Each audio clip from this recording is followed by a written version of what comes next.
रत्ना जी, मैं आपके पास आता हूँ। आप गुजरात से क्योंकि आती हैं, आप वकील भी हैं, सोशल जस्टिस मूवमेंट की आप बड़ी लीडर भी हैं। तो आप ये बताइए कि आपको गुजरात में कुछ संभावनाएं बदलाव की दिख रही हैं क्या, आंदोलन के माध्यम से, कानून के माध्यम से, या किसी और माध्यम से? क्योंकि सबसे बड़ी बात यह है कि अगर कहीं गुजरात में कुछ बदलाव शुरू होता है तो वो बहुत जल्दी पूरे देश के अंदर फैल जाएगा। एक छोटा सा छात्रों का आंदोलन था जिसने इस देश के अंदर जेपी के नेतृत्व के अंदर बदलाव ला दिया, जिसे लोग लोकतंत्र की बहाली के लिए एक बड़ा आंदोलन मानते हैं। तो अब तो सीधे सीधे जिस तरीके से अंबेडकर साहब को बेइज्जत करने का काम किया गया, तो छोटे मोटे धरने प्रदर्शन तो सब जगह हो गए देश में, लेकिन माफी मांगने के लिए लोग उन्हें मजबूर नहीं कर सके, और पद छोड़ने की बात तो बहुत दूर है। तो आपको क्या संभावनाएं दिखलाई पड़ रही हैं गुजरात के अंदर और गुजरात के बाहर भी? और मैं बस अपना एक सवाल तिवारी जी के लिए भी कर देता हूं, क्योंकि मुझे लगता है मेरी बैटरी जो है वो कुछ गड़बड़ाने वाली है। तो तिवारी जी से मेरा क्या सवाल ये रहेगा कि ये जो एक तरीके से गैर बराबरी की जो एक चरम पर है, उस गैर बराबरी को लेकर क्या कोई देश में एजेंडा बनेगा, या गैर बराबरी यूं ही 2025 में बढ़ती चली जाएगी जैसी कि 2014 से चरम के ऊपर पहुंच चुकी है? ये तिवारी जी के लिए सवाल है, रत्ना जी से सवाल कर चुका हूं।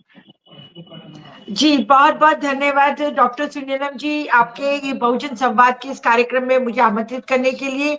आज 1 जनवरी है, 1 जनवरी, तो सभी को, मेरे पैनलिस्ट साथियों को हैप्पी न्यू ईयर, और जो लोग भी मेरी बात सुन रहे हैं, उन सबको भी नए साल की बहुत-बहुत शुभकामनाएं। मैं आशा रखती हूँ सभी का नया वर्ष बहुत अच्छे से गुजरेगा, और साथ में हमारे देश का नया वर्ष बहुत अच्छी तरह से गुजरना चाहिए, ऐसी आशा रखती हूँ। और जिस तरीके से हम अगर बहुत शॉर्ट में देखा जाए तो जो ये मोदी और अमित शाह की जोड़ी पूरे देश में, मतलब यही नाम से मशहूर है ये दोनों लोग, और इन दोनों की जोड़ी को लेके कई तरह की बातें चलती आ रही हैं। और ये लोग इस जिस तरीके से शासन कर रहे हैं, तो देखा जाए तो देश में पूरे के पूरे एक तरफी बात कर रहे हैं। जैसे उन्होंने अभी मोदी ने कहा कि भी एक राष्ट्र एक चुनाव, इस तरह की बात लेके आए। उसके बाद ये लोग, आपको याद हो तो 2000 आज 22 जनवरी 2024 के दिन इन्होंने राम मंदिर का मूर्ति स्थापना की, और उसके बाद वहीं से अयोध्या से ही ये लोग हार गए। तो कहने का मतलब ये है कि इन्होंने इलेक्शन में 400 पार का नारा दिया था, संविधान बदलने का इनके कई नेताओं ने कहा था कि संविधान को बदलना है, इसलिए 400 पार दीजिए, तो 400 पार का नारा भी दिया था। परंतु यहाँ पर क्या कहना चाहती हूँ मैं कि देश तो समझ रहा है और पूरा देश इस बात को मान रहा है, और गुजरात में भी परिवर्तन तो आना है, परंतु जिस तरह के जोड़ तोड़ की राजनीति ये लोग करते हैं, और अभी ये लोग आर्थिक रूप से इतने ज्यादा ताकत वाले बन गए हैं, समृद्ध बन गए हैं कि पैसे से सब कुछ खरीद लेते हैं। आपने देखा कि कांग्रेस के एमएलए को ये लोग सिर्फ पैसे के दम पे या तो खरीद लेते हैं, या फिर उनकी कोई ना कोई पुरानी फाइलें खोल के उनको डरा धमका के अपने आप में शामिल कर लेते हैं। अब अगर हम गुजरात के जो हमारे गई इलेक्शन हुए, जो गई फिर के, तो उनकी बात करें तो उसमें भी इन्होंने आम आदमी पार्टी के उम्मीदवारों को भरपूर सपोर्ट किया, क्योंकि उस टाइम पे आम आदमी पार्टी के उम्मीदवार कभी 25,000, 30,000, इवन 70,000 तक आम आदमी पार्टी के उम्मीदवार वोट खींच पाए हैं। इससे क्या साबित होता है कि जो लोग भारतीय जनता पार्टी को नहीं पसंद करते थे, उन्होंने आम आदमी पार्टी को अपना विकल्प के तौर पे पसंद किया।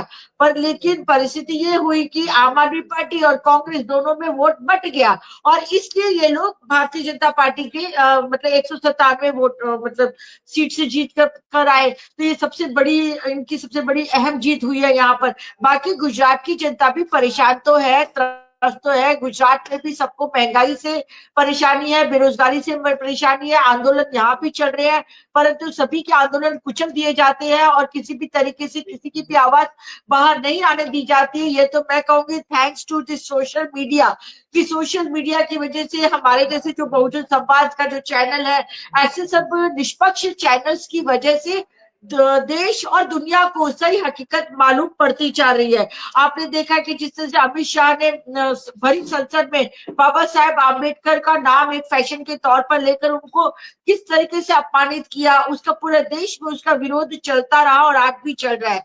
तो ये इनकी मानसिकता है। दरअसल ये भारत देश में मनुवादी मानसिकता को फिर से स्थापित करना चाहते हैं और एक एक करके ये इस तरह से संविधान को बदल तो नहीं पा रहे हैं, परंतु संविधान की जो भी प्रस्तावनाएं हैं उनको बदलने के लिए काम कर रहे हैं। आपने देखा चंद्रचूड़, डीवाई चंद्रचूड़ एक्स सीजेआई, उन्होंने क्या किया, ज्ञान व्यापी के मामले में उन्होंने कहा कि तो सिर्फ सर्वे है, सर्वे करने का मतलब ये थोड़े है कि वर्शिपिंग ऑफ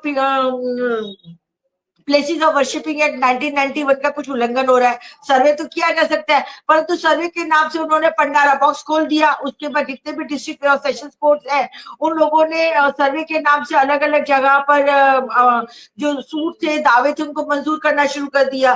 फिर जिस तरीके डीवाई चंद्रचूड़ एक संवैधानिक, तब तो वो रिटायर्ड भी नहीं थे, संवैधानिक पोस्ट पर उन्होंने गणेश की मतलब गणपति उत्सव के टाइप पे बुलाया।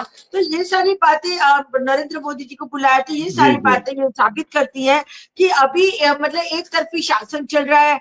और आपने देखा है कि 7 जजेस की बेंच ने रिजर्वेशन के ऊपर भी जो अपना जजमेंट दिया था, उसका भी पूरे देश भर में विरोध हुआ। तो मेरा कहने का मतलब कि गुजरात में भी सब तरीके से लोग त्रस्त है, परेशान है, हैरान है, परंतु इनकी अपनी साम दाम दंड भेद की नीतियों की वजह से ये अभी तक टिके हुए हैं। पर मैं समझती हूँ जी। एक दिन वो जरूर आएगा जिस दिन इन सब लोगों को शिकस्त के साथ वापिस अपने जाना पड़ेगा। जी बहुत बहुत धन्यवाद डॉक्टर सुनीलम बहुत जी, शुक्रिया। नमस्कार। वो सुबह कभी तो आएगी, अंधेरा खत्म होगा, रोशनी आएगी। उम्मीद करते हैं साल के पहले